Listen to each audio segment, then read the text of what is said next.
Okay, example 11. Assuming that air resistance is proportional to the velocity of a falling object, the velocity in feet per second of the object t seconds after it's been dropped is given by this equation.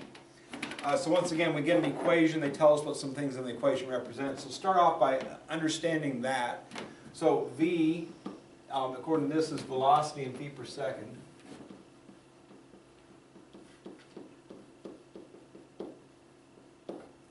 And t seconds after it's been dropped. So t is time after dropped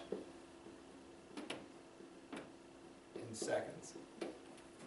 So understand the variables, and again, I want to see that on your paper when you're doing your homework. When they give you an equation, write down the equation and tell them what the variables in the equation represent. So I know that you've gone through the mental process of interpreting that problem.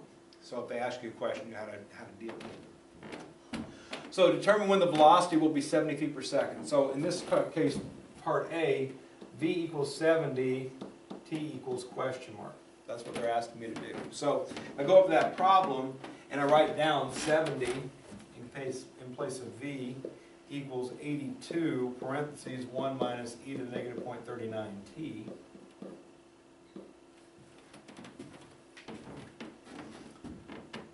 I want to solve that equation. It's an exponential structure. First thing I could do is move the 82 and multiply this 82 through if I want to. I can do that. I can divide both sides by 82 right off the bat. This is object 1. This whole thing is object 2. So if you're going to do that, be careful.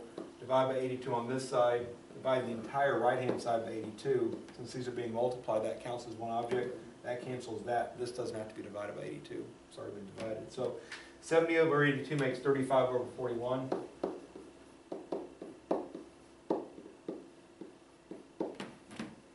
And I could have started with the distributive property there and just worked it out that way too. Next thing, I want my e positive, so I'm going to move e to the negative 0.39t to the left and move the 3540 first over to the right. So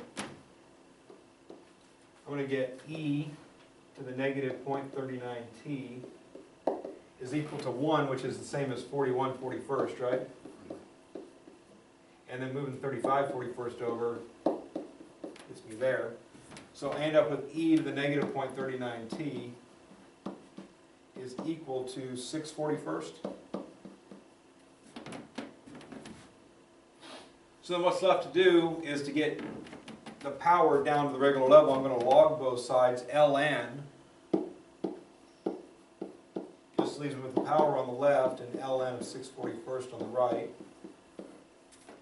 And then we divide both sides by negative 0.39. T equals. Now, when I get my calculator out, ln of 6 divided by 41 in parentheses, divide that by negative 0.39, and we get the amount of time it took us 4.927724. 4.927724609. It doesn't specify how far to round at. Let's go 2 decimal places for a final answer for time. So let's say about 4.93 seconds.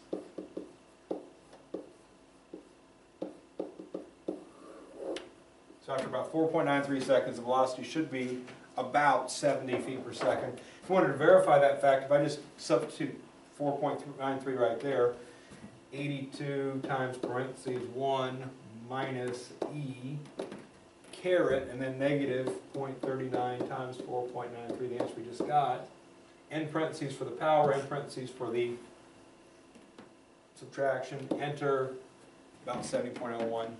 We did round up a smidge, right? So we're a smidge above, that seems reasonable. Okay, so that verifies that fact. Determine the horizontal asymptote of the graph of v. So, horizontal asymptote, they ask us this quite often. And when it was polynomial function, it was easy enough to find a horizontal asymptote. Just power on top is bigger, power on top is smaller. The answer is no asymptote, or it have a slant asymptote. They're the same. It was the ratio. It was the power on the bottom was bigger at 0. For this type of function, it's easier to go to our calculator, enter the function in as y1. So 82 times parentheses 1 minus e caret negative 0.39 times x instead of t, end parentheses for the power, end parentheses for the subtraction, enter the function, and a horizontal asymptote is what happens as time goes on. as time expands forever and ever and ever, what is this getting close to?